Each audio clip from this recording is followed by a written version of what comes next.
Email marketing is one of the most powerful tools for connecting with readers and selling books. So obviously you want a lot of email subscribers.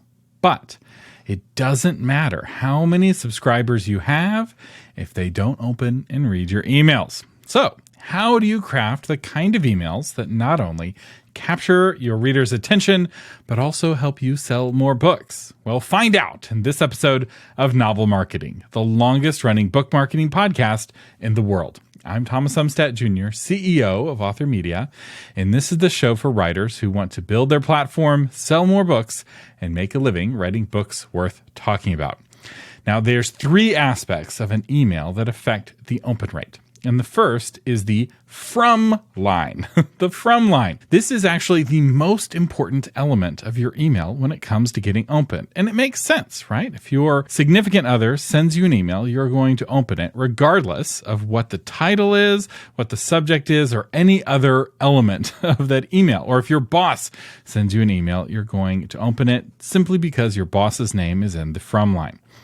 So, change your name in the from line with fear and trembling. If you're just getting started in your career, this is why figuring out your pen name, exactly what it's going to be, is so critical and why you don't want to fiddle with it. A good email opening from line, you can also see it as your reward for doing email well, for sending the kinds of emails that have thrilled your readers in the past.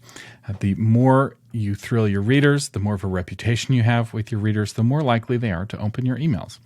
This is also your reward for doing an onboarding sequence well. An onboarding sequence is a series of emails that drip out to your new subscribers, introducing them to you and introducing them to your writing.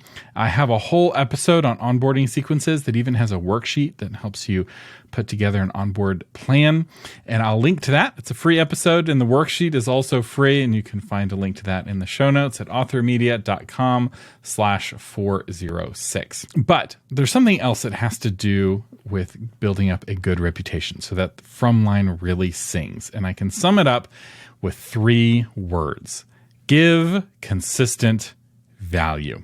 So let's break those down. Give. You want to have an attitude of generosity, an attitude of service. You want this email to be something that people would be willing to pay for and are pleasantly surprised to find out that it's free.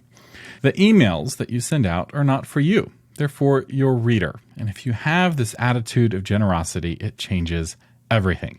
This is the top button of your shirt. If you get this right, all the other buttons below will line up. The second word in our three-word strategy is consistent. Give consistent.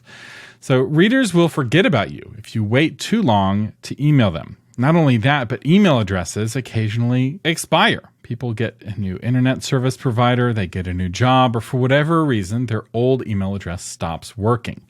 Now, for a short time, any email sent to that old email address will bounce. You'll get an immediate response that says this email is no longer valid. But if you wait too long to send your email, it no longer will bounce and instead becomes an auto spam honeypot. And anyone who emails that email address is automatically marked as spam. This is something a lot of authors don't know about. And if they don't email their lists frequently enough, they find that their emails all go to spam because of these rotten emails that are poisoning their list. And all you have to do to clear these emails off your list is to just email your list at least once a quarter. That's it. Only 4 times a year. It's not much of a commitment.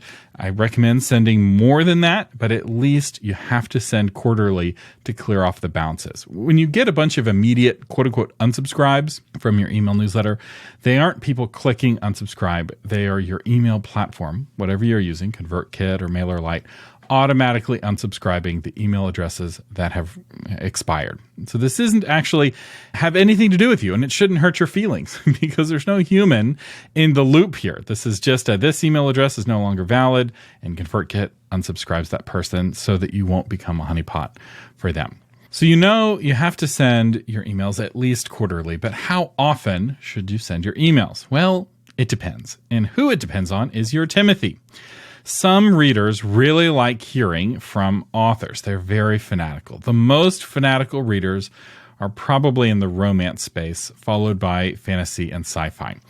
These genre readers are happy to hear from an author as frequently as weekly. Tammy Labrecque, who wrote the book Newsletter Ninja and who I interviewed on this podcast a couple years back, recommends a weekly email schedule. And her focus is romance. That's what she writes, and that's her primary audience for her book.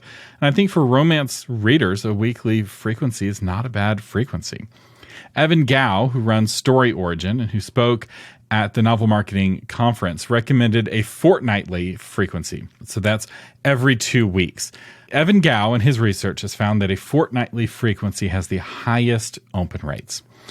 I think that if you're unpublished, monthly is the best frequency. It forces you to have something to share every month, but you're not going to have news every week. And I think that's too frequent of an email newsletter. But as long as you're sending quarterly, that's the bare minimum. But I think that for most authors, either monthly or fortnightly is a good frequency. But again, it doesn't matter what I say, it matters what your readers say. So give consistent value. Our third word is value. And when I'm talking about value, I'm meaning financial value. So the question that should guide you is, what would people be willing to pay for? You want to shoot for Substack quality emails. So if you're not familiar, Substack is an email and blogging platform where people pay to get email newsletters. Some of them are free, but you can charge. You can have a free version and a paid version. And there's a lot of independent journalists who are making a living and a lot of authors who are making a living getting paid to send emails. And if you don't believe me, go to Substack and subscribe to some of the emails. The key here is value. And that value is different depending on the topic and the audience. So most people are looking for either encouragement, entertainment, or education. One of those three things is often going to be your path forward. If your emails are always funny and always entertaining, people are willing to pay for that. And if they find out that it's free, they will open it right away. The same for encouragement, the same for education. And when I say education, it can be educating somebody on a topic. This is the strategy we use for the Author Media newsletter. We try to make every single email educational and helpful. But it also could be educating somebody about the news, right? What's going on in the news, or some commentary of what's going on in the news. So education is pretty broad here. Another way to share value with your audience is any new reader magnet that you're creating to encourage new people to sign up for your list. Make sure to share it with your email subscribers. That's a free email. You've done all of the work for the reader magnet, and one email to your list can just be sharing that cool free thing that the new subscribers get. All the old subscribers get it as well.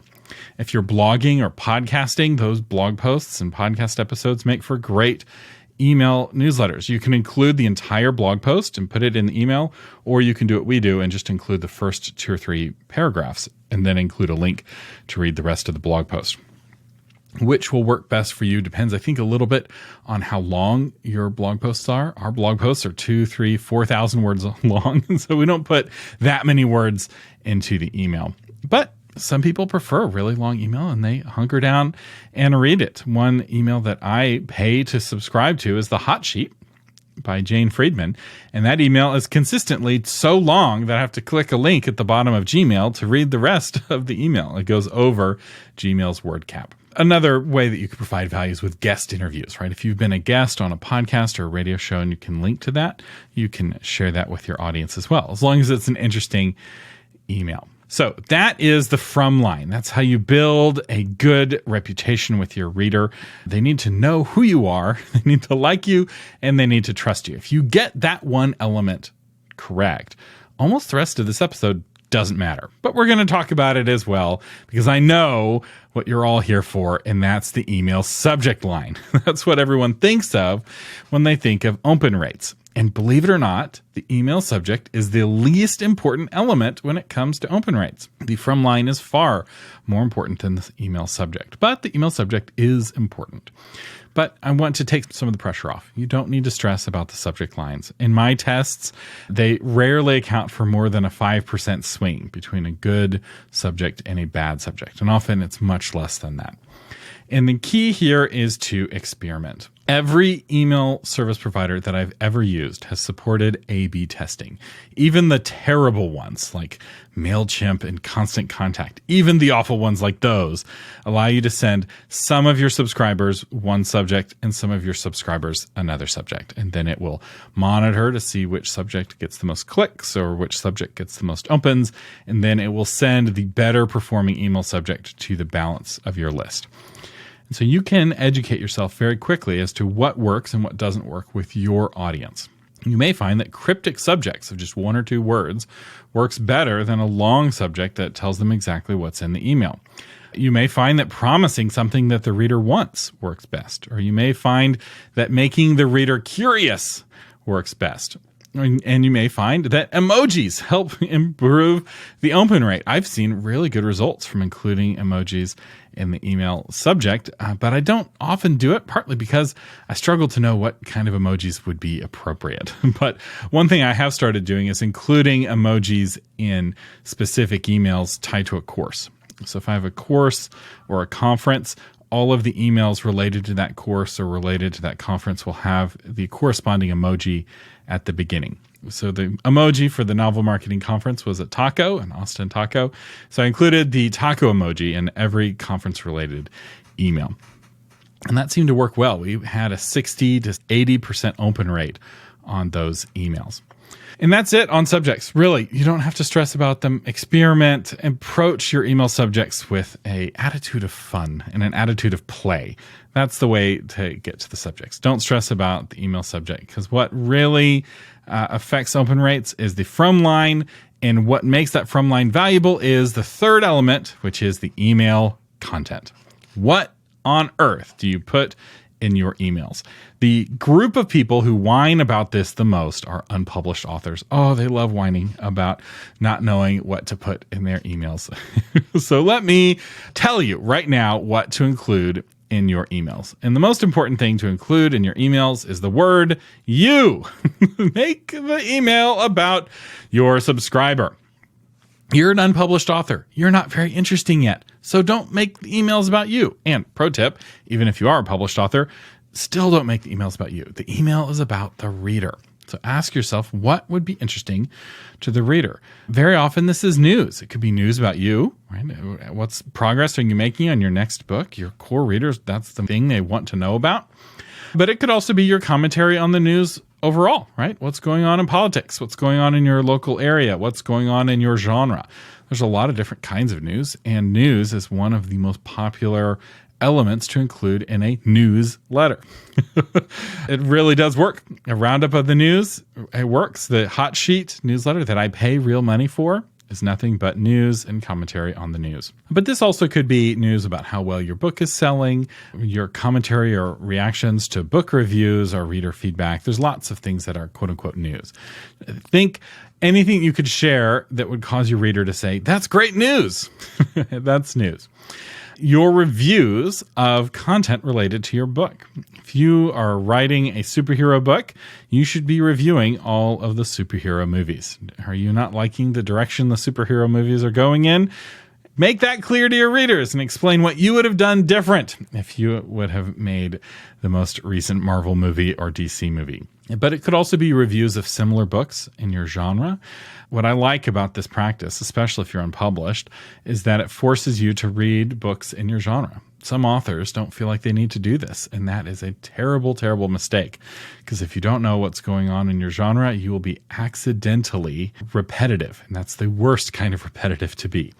You want to use the tropes in your genre on purpose and not blunder into being derivative without even knowing it. That's no good. You can also share recommendations of a book. You just straight up think, if you like the kind of book I write, you are going to like this book, and you recommend that book. So reviews or recommendations. Discounts work. People love getting discounts. And I wouldn't just have discounts, right? That's not enough to carry an email newsletter for authors typically, unless you're really good at doing research on discounts.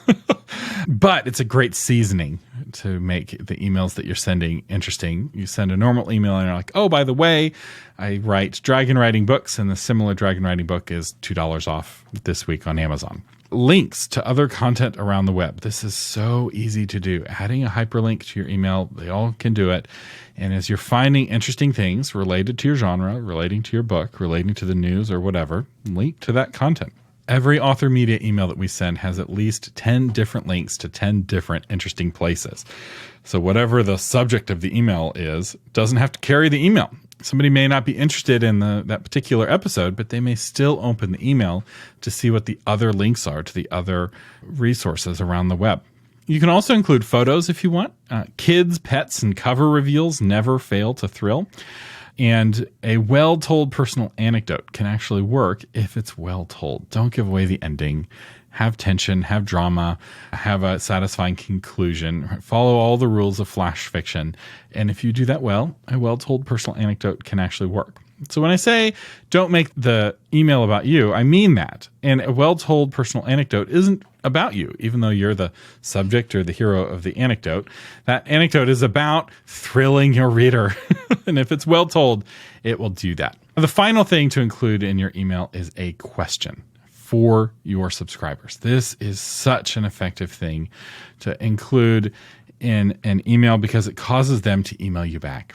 And them emailing you back can increase your deliverability to their inbox. It makes you less likely to go to spam. It makes you less likely to go to promotions. And it also helps you get to understand your reader a little bit better. So every email should trigger responses from your subscribers.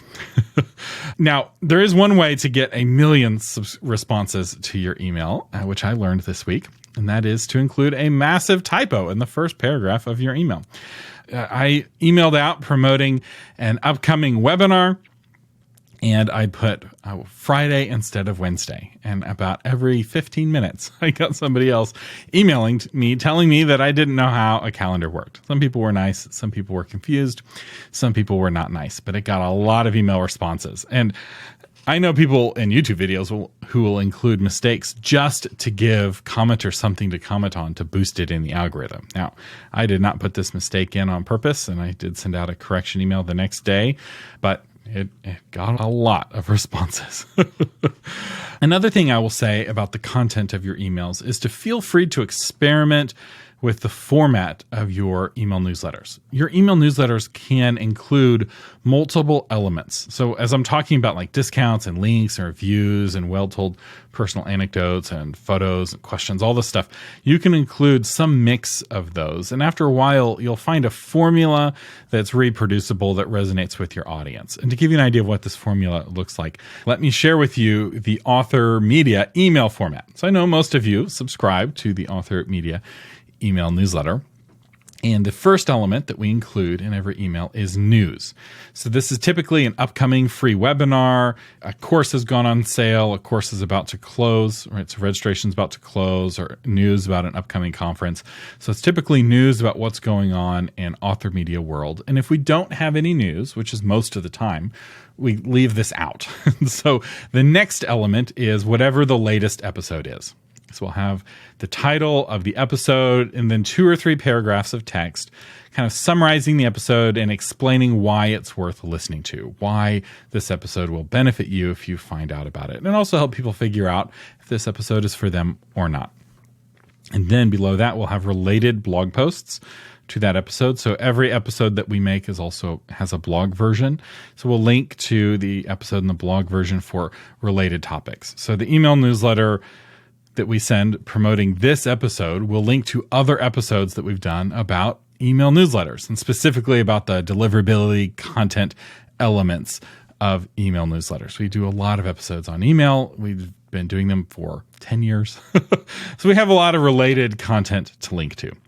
And then below that, we have a section called recent blog posts. So not everybody opens every email. And so if somebody missed last week's email, they can see some of the other blog posts that they may have missed. So between the related blog posts, the recent blog posts, the news, and the episode that we're featuring, and sometimes we'll feature some conversation, authormedia.social, we're looking at least 10 different links to 10 different articles that we feature. So we try to give something interesting in every single email. Now, you're probably not going to copy that exact format, but once you start understanding how emails are formatted and what the elements are, all the other author email newsletters you're subscribed to, you'll start to see, oh, okay, I can see they're opening with an anecdote, and then they're sharing some news about their upcoming book. And then, right, you'll start to see how the recipe works, and you can figure out what works best for you.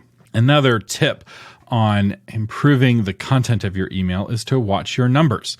So your email service provider like MailerLite or ConvertKit, those are the two that I recommend.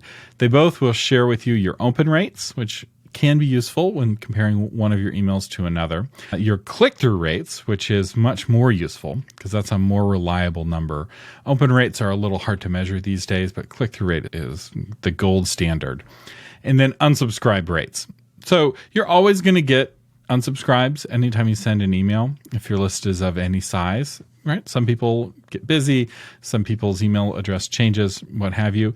But if certain emails have a much higher than normal unsubscribe rate, that's when you should be concerned. It's like, oh, maybe this rubbed people the wrong way or wasn't what people were looking for. Another way to improve the content of your email is to survey your subscribers. Create a form on Google Forms and have a few questions, just real quick questions that give you an idea of what your subscribers want more of and what they want less of.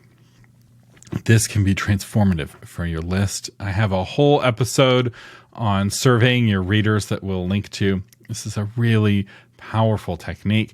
Many authors never ask, and if you don't ask, your readers won't tell. So survey your readers. It's a great practice. Do listen to that episode. Another tip on the content is to avoid fancy designs. There's pressure in a lot of email tools like Constant Contact and MailerLite to use some sort of like email template with lots of graphics and fancy designs. And I don't recommend that. One, it doesn't look good on mobile, which is where most people read most emails. But two, it makes the email feel very corporate and impersonal. And that's not what you want. Your biggest asset as an author is that you're a human being and not a corporation. Many corporations go out of their way to try to make themselves feel like a person rather than a faceless corporation, right? Geico spends millions of dollars to make you think that they're really just a friendly gecko. So you can do that for free by just avoiding corporate style emails. And you'll notice if you open an Author Media email, it's just plain text. It feels like an email that would have been sent from my personal computer.